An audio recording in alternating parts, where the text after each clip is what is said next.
وَأَقْبَلَ عَلَى الْمَنْطِقِ وَالْحِكْمَةِ إِقْبَالًا كُلِّيًّا وَصَنَّفَ الْكُتُبَ. کیا معنی ہو گیا؟ انہوں نے منطق اور حکمت کے حوالے سے انہوں نے بہت زیادہ خدمات سر انجام دی ہیں، اور اس کے ساتھ ساتھ صرف انہوں نے پڑھایا ہی نہیں ہے، انہوں نے بہت ساری کتابیں بھی تصنیف کی ہیں. صنف الکتب، صنف یصنف تصنیفا تفعیلا، صنف، ٹھیک ہو گیا، باب تفعیل سے ماضی ہے. مکانتہ العلمیہ، ان کا درجہ علمیہ کیا ہے، مقام علمی کیا ہے؟ احد مشاہیر العلماء، بڑے درجے کے جو علماء تھے ان میں سے ایک ہیں. ٹھیک ہے جی، بڑے درجے. انفرد بالامامۃ فی صناعۃ المیزان والحکمۃ فی عصرہ، اپنے زمانے میں علم منطق اور حکمت میں امامت کا درجہ رکھتے تھے، امامت کا درجہ رکھتے تھے، یعنی پیشوائی میں ان کا بھی ایک منفرد مقام تھا. کس میں؟ میزان کس کو کہتے ہیں؟ منطق کو. مجھے پڑھا تھا آپ نے، علم میزان، علم برہان، علم منطق، یاد آ رہا ہے نا؟ تو منطق علوم عقلیہ میں ان کا اپنا ایک خاص مقام تھا. وَلَمْ يُنَازِعْهُ فِي ذَلِكَ أَحَدٌ مِّن نُظَرَائِهِ، اور ان کے زمانے میں ان جیسا ان علوم عقلیہ میں ان کا کوئی ہم پلہ نظر، نظراء ہم پلہ، نظیر کی جمع نظراء، نظیر کی جمع نظراء، ہم پلہ کوئی نہیں تھا ان کا. ومن مصنفاتہ، ان کی تصنیفات میں سے المرقات فی المنطق، متن متین، بہت ہی زبردست قسم کا ایک پختہ مضامین والا متن، ٹیکسٹ بک. اچھا، ومنہا تلخیص الشفاء للشیخ الرئیس، اور اسی طرح ان کا شیخ رئیس کی کتاب الشفاء کی تلخیص کرنے والی جو کتاب ہے، نام اس کا تلخیص یہی نام ہے، تلخیص الشفاء، یہ بھی ان کی کتاب ہے. اور ایک کتاب ان کی ہے ومنہا حاشیۃ علی میر زاہد. میر زاہد یہ بہت تگڑی کتاب ہے منطق کے اندر، جو اسپیشلائزیشن جب کوئی منطق میں کرتا ہے، جن کتابوں کو پڑھتا ہے تو میر زاہد، ملا جلال، میر زاہد، ملا جلال، اس قسم کی کتابوں کو پڑھتا ہے. تو کہتے ہیں انہوں نے حاشیہ لکھا ہے میر زاہد نام کی کتاب کے اوپر، اور حاشیہ انہوں نے لکھا ہے میر زاہد ملا جلال کے اوپر، یعنی اتنی اہم کتابوں کے اوپر ان کے حاشیے بھی موجود ہیں. حاشیے جانتے ہیں نا؟ ایک متن ہوتا ہے، ایک شرح ہوتی ہے، ایک حاشیہ ہوتا ہے. مثلا جب آپ قدوری پڑھتے ہیں تو اس میں ایک انڈر لائن عبارت آتی ہے، وہ تو ساری خیر انڈر یہی ہو جائے. جب آپ ہدایہ پڑھیں گے تو ہدایہ میں ایک انڈر لائن عبارت آئے گی، انڈر لائن عبارت کا مطلب ہوگا قدوری والی عبارت، ایک اس کے علاوہ آئے گی، یہ صاحب ہدایہ کی عبارت ہوگی، یہ شرح ہوگی، یہ متن ہوگا. اور ایک نیچے حاشیہ، کناروں پر حاشیہ ہوگا، ادھر ادھر ادھر ادھر، یہ حاشیہ ہے. ٹھیک ہو گیا؟ تو انہوں نے حاشیے لکھے ہیں. دو الگ کتاب ہے، ملا جلال الگ ہے، میر زاہد الگ ہے. اس بک نے یہ لکھا ہے. ٹھیک ہو گیا جی. ایک کتاب ان کی اور بھی ہے، نخبۃ السر، ادھر اس کا نام نہیں آیا ہوا، نخبۃ السر، یہ بھی ان کی کتاب ہے، نخبۃ السر، خواہ کے ساتھ. اچھا، اسی طرح جو ہے وفات، ان کی وفات کب ہے؟ وہ توفیہ، فوت ہوئے ہیں بخیر آباد، خیر آباد میں بھی فوت ہوئے ہیں. پیدائش بھی کدھر ہوئی تھی؟ جان ہی چھوڑی، تھا ہی نہیں چھوڑی. لخم سے کہتے ہیں کس میں فوت ہوئے ہیں جی؟ 5 ذی قعدہ 1243 ہجری، بعض کہتے ہیں 1244 ہجری، بمطابق 1829 عیسوی، 1829 عیسوی. ٹھیک ہو گیا؟ یہ 1829 عیسوی یہ فوت ہوئے ہیں، پیدائش کے لیے لکھا ہے. ٹھیک ہے. اچھا، یہ یہاں تک ہو گئی. اب ان کی کہاں یہ دفن ہوئے ہیں؟ ان کے مخدوم، بڑے ان کے مخدوم شیخ سعد الدین خیرآبادی، شیخ سعد الدین خیرآبادی کے احاطہ درگاہ یعنی ان کی جہاں قبر ہے نا اس کا جو احاطہ ہے زیرہ، اس کے احاطہ درگاہ میں اپنے استاذ مولانا عبدالواجد کرمانی کے قریب مدفون ہوئے. اپنے استاذ مولانا عبدالواجد کرمانی کے قریب مدفون ہوئے. ہو گیا. اچھا، کچھ عرصہ کے لیے شاہجہان آباد میں سکونت اختیار کی. یہ باتیں نہیں ہیں کتاب میں. کچھ عرصہ کے لیے شاہجہان آباد میں سکونت اختیار کی اور صدر الصدور کا عہدے پر فائز ہوئے. صدر الصدور کے عہدے پر فائز ہوئے. تصوف اور اصلاح باطن کے لیے مولانا شاہ صلاح الدین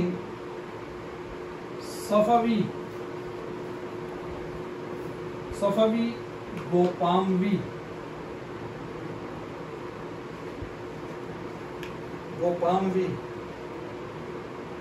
کے ہاتھ پر بیعت ہوئے. صفوی گوپاموی کے ہاتھ پر بیعت ہوئے. ایک طرف ہندوستان میں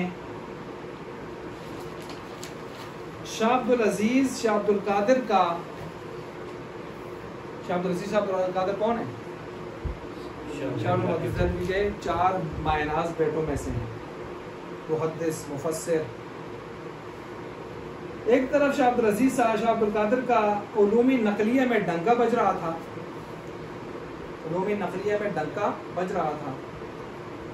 تو دوسری طرف دہلی میں مولانا فضل امام کے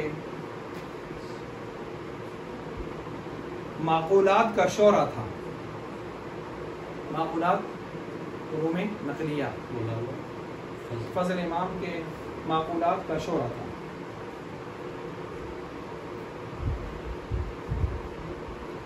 تدریس و تصنیف ملازمت کے ساتھ بھی جاری رکھی. 20 کتابیں تصنیف فرمائی.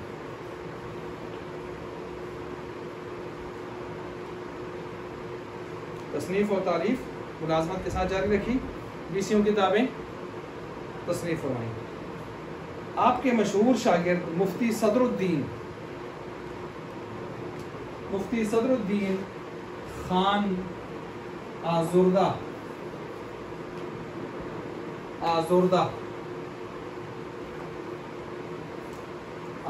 ہیں. یہ ہو گیا مصنف کا تعارف. مفتی صدر الدین خان آزردہ.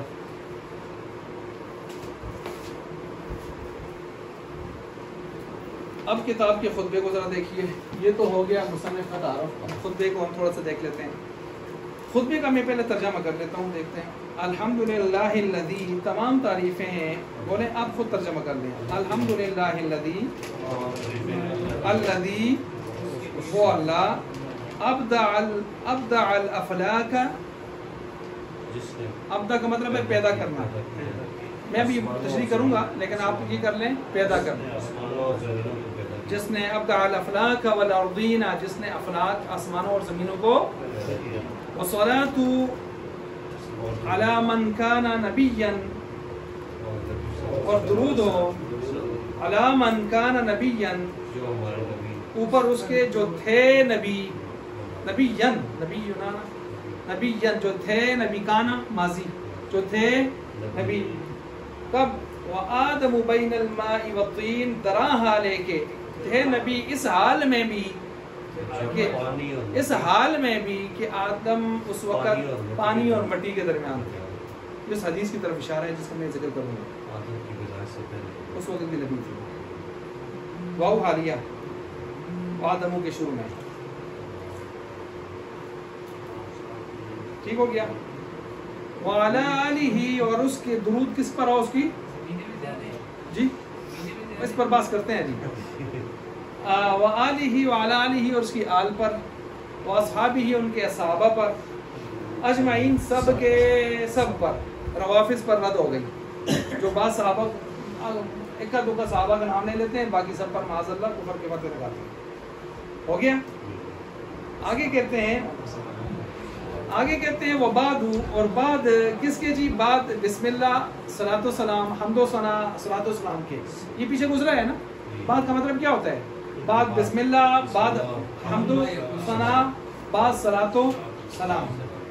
فہذی یہ عدت فصول، یہ چند فصلیں، یہ چند، عدہ کا معنی چند،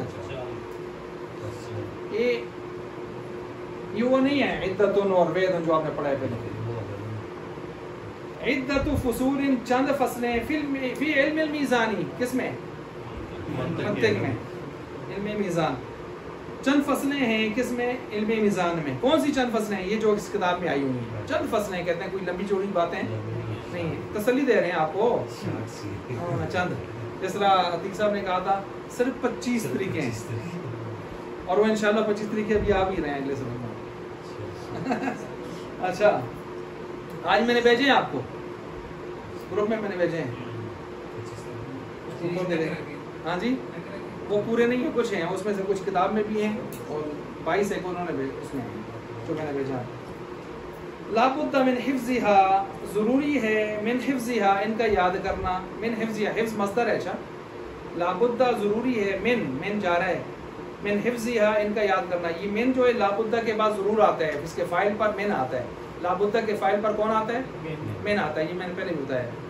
ضروری ہے ان کا یاد کرنا، کن کا یاد کرنا جی؟ چند فصلوں کا۔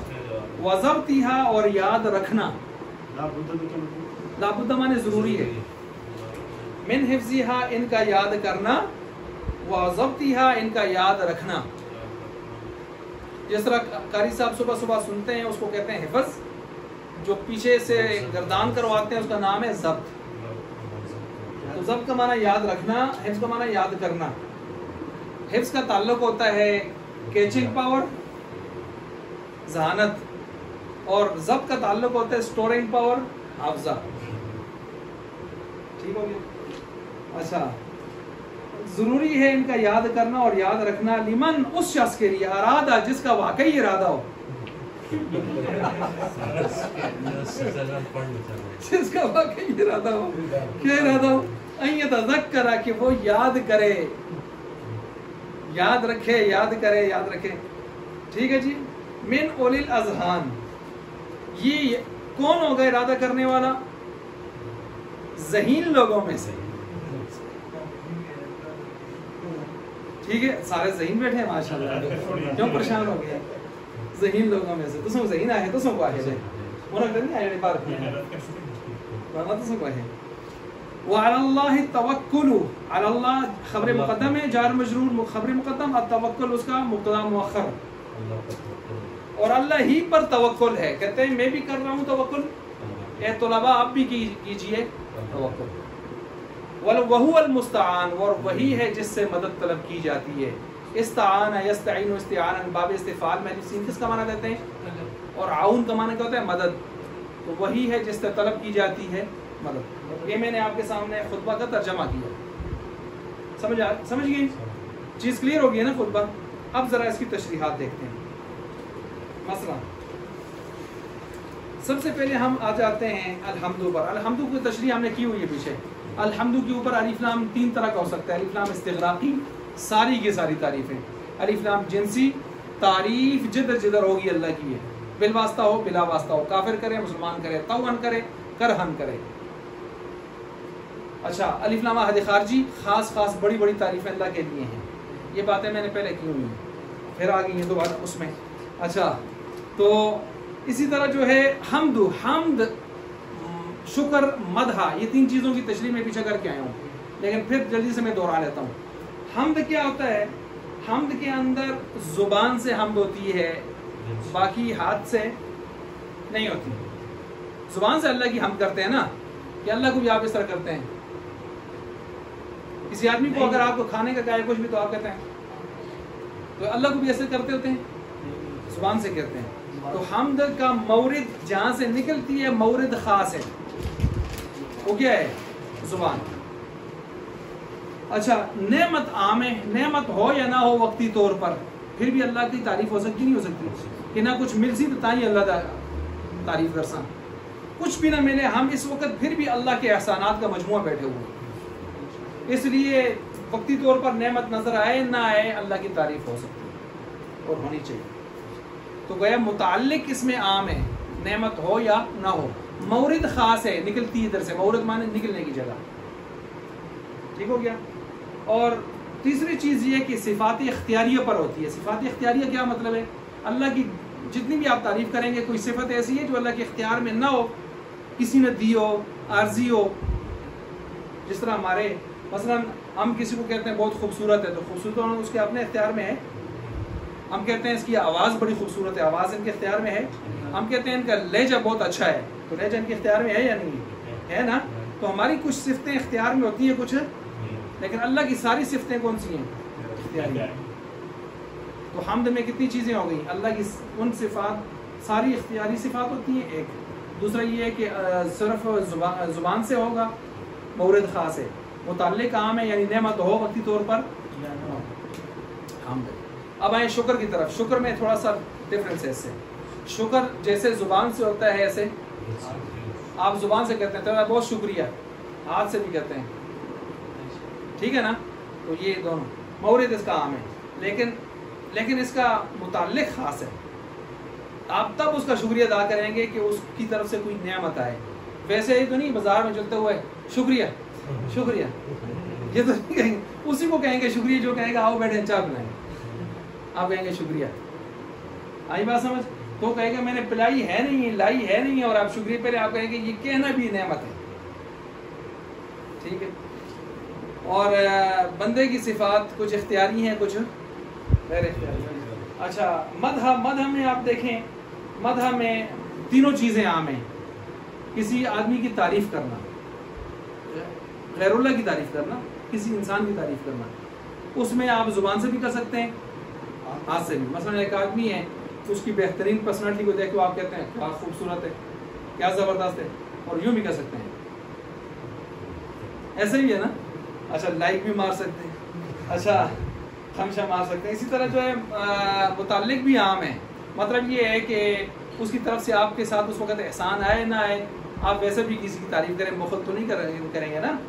اچھا، اسی طرح جو ہے صفات عام ہیں، صفات بس اوقات انسان کی اختیاری ہوتی ہیں، بس اوقات اختیاری، جیسے میں نے ابھی کہا لہجہ اختیاری ہے لیکن آواز اختیاری نہیں۔ تو یہ میں نے حمد، شکر، مدح تینوں کی پھر سے ایک تشریح کر دی ہے۔ اچھا جی، آگے چلیں۔ آپ نے پڑھا للہ، اللہ تعالیٰ کے لیے۔ للہ کے ساتھ جو لام ہے اس کو کہتے ہیں لام برائے اختصاص۔ لام برائے اختصاص کا مطلب ہوتا ہے کہ تمام تعریفیں خاص ہو گئی ہیں کس کے ساتھ؟ اللہ کی خاص ہو گئی ہیں، اختصاص، ٹھیک ہو گیا۔ اچھا، یہ لام دیکھیں جب اللہ کے ساتھ ہم لگاتے ہیں لفظ اللہ کے ساتھ تو اختصاص کے معنی کر کے ہم کہتے ہیں ساری تعریفیں کس کے ساتھ خاص ہیں؟ اللہ کے ساتھ۔ یہی لام جب ہمارے ساتھ لگتا ہے تو برائے انتفاع بھی ہو جاتا ہے۔ انتفاع کا مطلب فائدہ دینے کے لیے، چونکہ ہمیں فائدہ چاہیے اور اللہ کو فائدے کی ضرورت۔ مثلا اس کی مثال دیتا ہوں، وَسَخَّرَ لَكُمْ مَا فِي السَّمَاوَاتِ وَمَا فِي الْأَرْضِ جَمِيعًا مِنْهُ۔ اس اللہ نے ساری چیزوں کو مسخر کیا ہے لکم، تمہارے فائدے کے لیے۔ یہ فائدہ کا معنی کون دے رہا ہے؟ لا، اور وہ ہے لا، یہ ہے لی۔ آئی بات سمجھ؟ مسخرہ، وہ بھی ہے لام جارا، یہ بھی ہے لام جارا، ٹھیک ہو گیا۔ اچھا، یہ بھی لام جارا ہے۔ تو بہرحال یہ چیز بھی ہو گئی۔ اب آگے دیکھیں، ابدع الافلاک والارضین، جس نے، وہ اللہ ہے، الذی اس میں موصول ہے، جس نے پیدا کیا۔ اب سنیں، توجہ رکھیں، ابدع کا معنی صرف پیدا کرنا نہیں ہوتا، اس ابدع کا معنی ہوتا ہے بغیر نمونے کے اور نقشے کے پیدا کرنے والا، بغیر نمونے اور نقشے کے پیدا کرنے والا۔ اب چند لفظ ہیں جو اللہ نے اپنی تخلیق کی صفت کو بیان کرنے کے لیے لائے ہیں، تخلیق کی صفت کو بیان کرنے کے لیے لائے ہیں۔ مثلا دیکھیں، توجہ رکھیں میری طرف، بدی کا کیا معنی ہے؟ بغیر نقشے کے، آرکیٹیکچری کے بنانے والا. ہم تو کوئی بلڈنگ ایسی نہیں بنا سکتے نا بغیر نقشہ کسی ان چیزوں کے. اللہ فرماتے ہیں بغیر نقشے کے میں نے چیز بنائی ہے، بغیر نمونے کے. دوسرا اسی طرح لفظ ہے باری، واللہ الخالق البارئ، اور ایک ہے خالق، یہ تو آپ کو پتہ ہے. ایک ہے فاطر، یہ سب بنانے کے معنی ہیں. الحمدللہ فاطر السماوات والارض، یہ ہے بغیر میٹیریل کے، بغیر میٹیریل کے.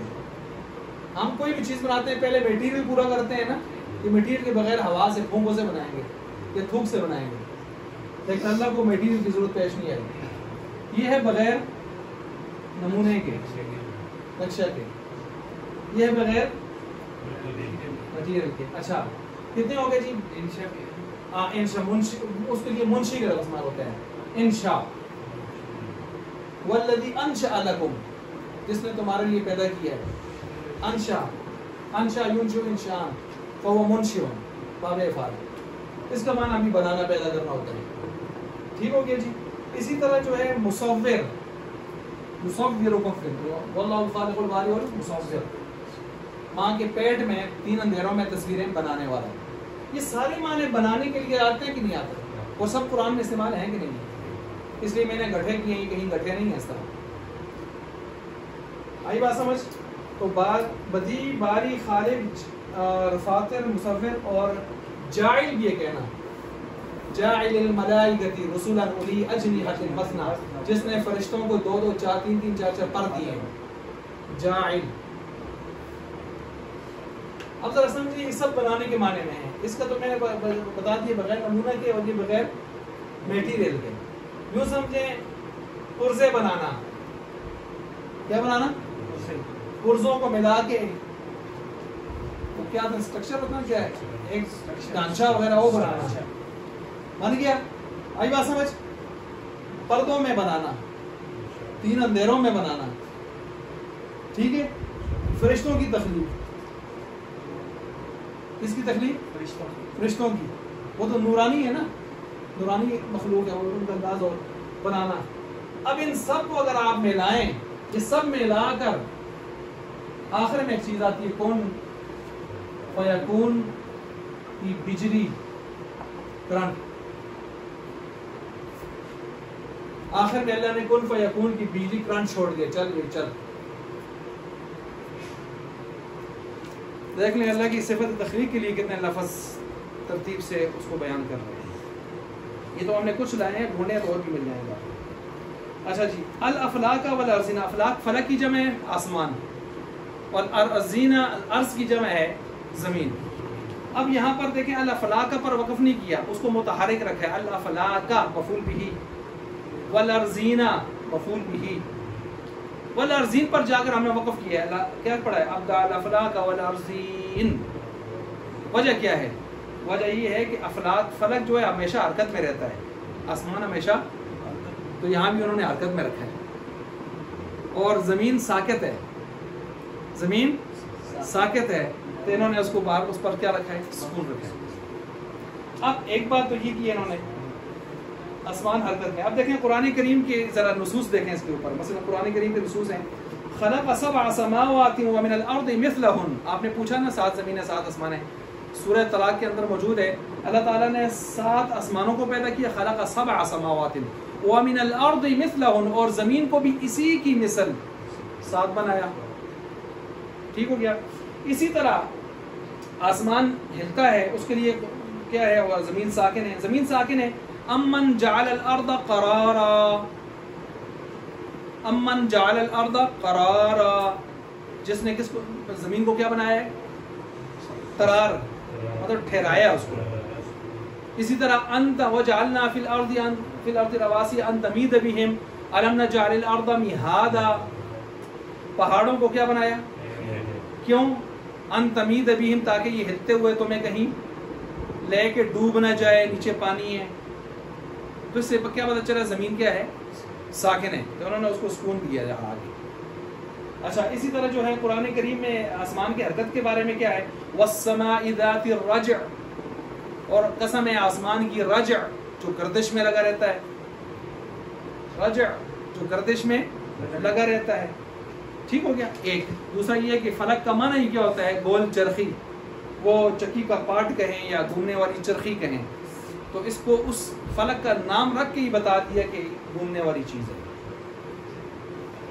یہ ہو گئے چند دلائل جو آپ کے سامنے میں نے رکھے اس حوالے سے، اس لیے انہوں نے اس کو، باقی ارزین جو ہے سماوات، سماء واحد ہے، سما کہتے ہیں ہر بلند چیز کو، تو سما آسمان کو آسمان نہیں کہتے ہیں، وہ بلند ہوتا ہے، اور سماوات اس کی جمع آ گئی، کیونکہ غیر ضمیر القول ہے تو الف تا کے ساتھ جمع آتی ہے تو سماوات ہو جاتا ہے۔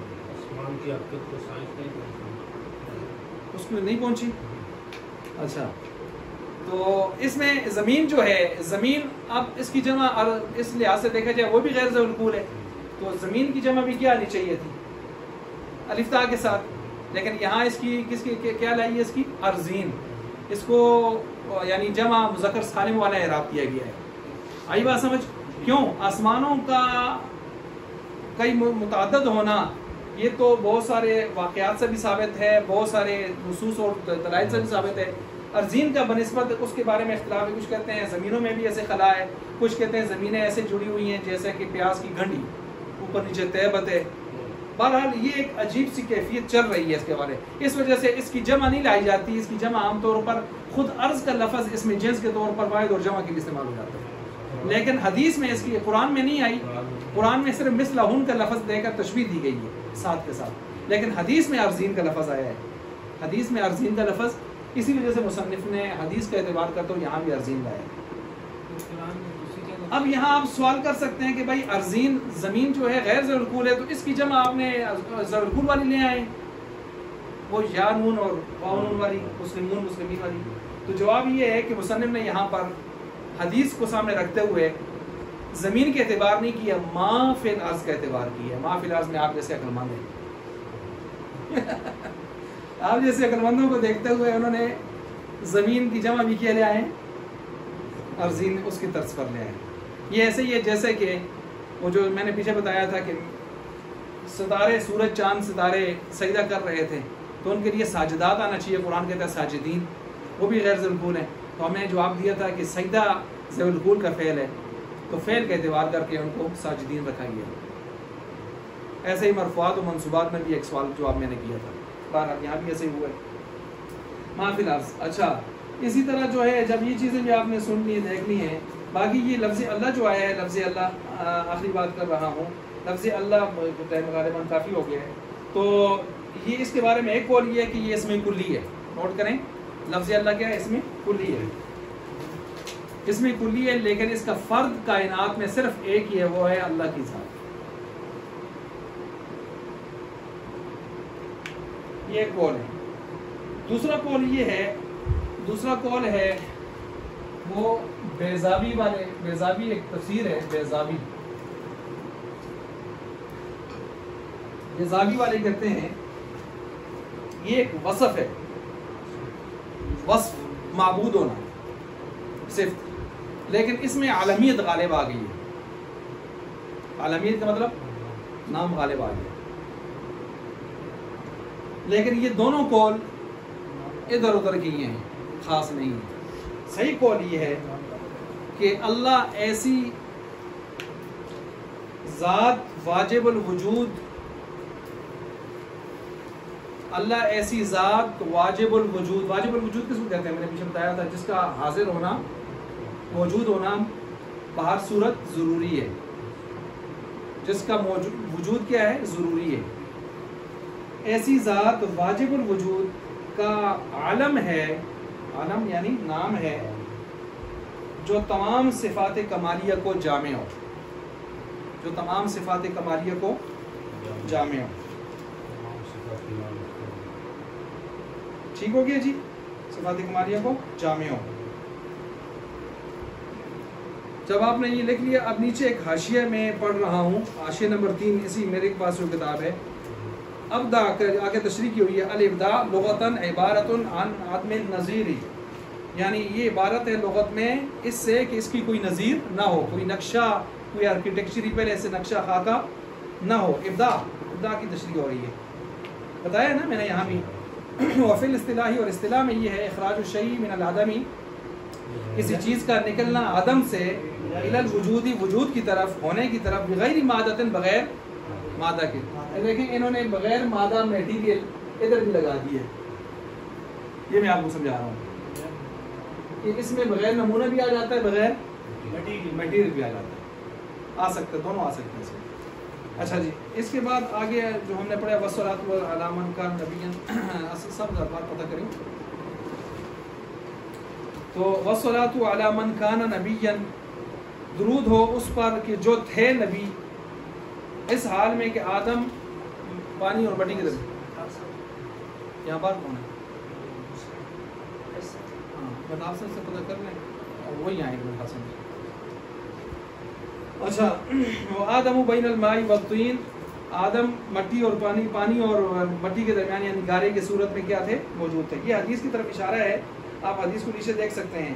کنت نبیا وآدم بین الروح والجسد، میں تھا نبی اس وقت بھی جب آدم روح اور جسم کے درمیان تھے. ٹھیک ہے، اور یہ اس وقت کی بھی بات ہے. نیچے آیت بھی قرآن کی کوٹ کی انہوں نے. اللہ تعالیٰ نے میثاق لیا تھا. قرآن میں اللہ تعالیٰ نے بیان کیا ہے کہ عالم ارواح میں اللہ نے 3 کانفرنسیں کی ہیں میثاق. ان میں سے ایک کانفرنس یہ تو رسالت کانفرنس، کہ جس میں اللہ تعالیٰ نے سارے نبیوں کی روحوں کو اکٹھا کر کے فرمایا تھا جاءکم ایک نبی تمہارے پاس آئے گا، تم جاءکم رسول مصدق لما معکم، تم نے اس کی کیا کرنی ہے؟ لتؤمنن بہ ولتنصرنہ، ایمان بھی لانا ہے اور ان کی کیا کرنی ہے؟ مدد کرنی ہے. تو یہ نبی پاک صلی اللہ علیہ وسلم کی طرف اشارہ تھا. ان سے نہیں، سب سے پہلے افضل ہیں وہ، پھر اس کے بعد اس طرح کی کوئی ترتیب تو میری نظر سے نہیں گزری. بہرحال اللہ نے یکدم روحوں کو وجود دے دیا. یہ ہے کہ آدم علیہ السلام کی پیٹھ سے چونٹیوں کی صورت میں ظاہر کیا یا جو بھی کیا بعد میں، لیکن یہ ہے کہ اس میں ترتیب نہیں رکھی گئی کچھ بھی. جی، تو اسی طرح جس طرح فرشتوں کو اللہ نے ایک بار بھی، دیکھیں وہ ترتیب سے پیدا کرنا یا آگے پیچھے پیدا کرنا، وہ ترتیب تب ہوتی ہے جب ہمارے ہاں ایک نظم ہوتا ہے، ہم اس سے آگے جا نہیں سکتے، مجبوری ہوتی ہے، یہ چیز ہوتی ہے. میں نے کسی عالم سے یہ پوچھا سنا تھا نا، اچھا، کہ جس طرح دنیا میں آدم علیہ السلام شروع سے پہلے انسان ہیں، اس طرح عالم ارواح میں حضور وسلم کی روح سب سے پہلے بنائی گئی. نہ ایسی کوئی بات تو میری نظر سے نہیں گزری. البتہ وہ الگ ہے کہ سب سے پہلا نور محمدی بنایا گیا، اس کی پھر اس روایت کی کیا تشریح ہے، نشر الطیب حضرت خانوی رحمۃ اللہ کی کتاب انہوں نے پوری اس پر تشریح کی ہے، لیکن اس طرح کی ترتیب اس میں نہیں آئی. سب سے پہلے اللہ نے لوح قلم کرسی، اور سب سے پہلے قلم کو بنایا تو اللہ نے فرمایا اٹھ لکھ، اس نے لکھنا شروع کیا. 3 تقدیریں مختلف قسم کی چیزیں، وہ چیزیں ہیں. جواز نہیں کرنا ہوتا کہ نبی صلی اللہ علیہ وسلم کہ میں اس طرح گارے میں چیز درمیان آسمان پہلے نبی اعظم پہلے. یہ اصل میں بات یہ ہے کہ ایک ہوتا ہے موصوف، ایک ہوتی ہے صفت. یہ صفت کی بات ہو رہی ہے کہ حضور کی صفت نبوت اس وقت سے ہے، موصوف کی نہیں ہو رہی. موصوف تو بعد میں ہے، اور صفت کے ساتھ صفت موصوف سے لگتی ہے تو تب اس کا اعتبار ہوتا ہے. اس لیے آپ جب حضور کی سیرت پڑھتے ہیں تو آپ کہتے ہیں قبل از نبوہ، بعد از نبوہ. تو آپ پھر یہ تقسیم کیوں کرتے ہیں؟ 40 سال آپ قبل از نبوہ کہتے ہیں، ٹھیک ہے نا؟ تو اسی وجہ سے تقسیم کرتے ہیں کہ، اور ویسے بھی نبیوں کو عموماً نبوت 40 سال کے بعد جب انسان کے زیادہ میچور پانے کی عمر ہوتی ہے اس میں ہوتی ہے. ٹھیک ہے، تو یہ چیز ہوتی ہے. اچھا، تو بہرحال یہ ہے والصلاۃ علی من کان آرن. ٹھیک ہے، اچھا.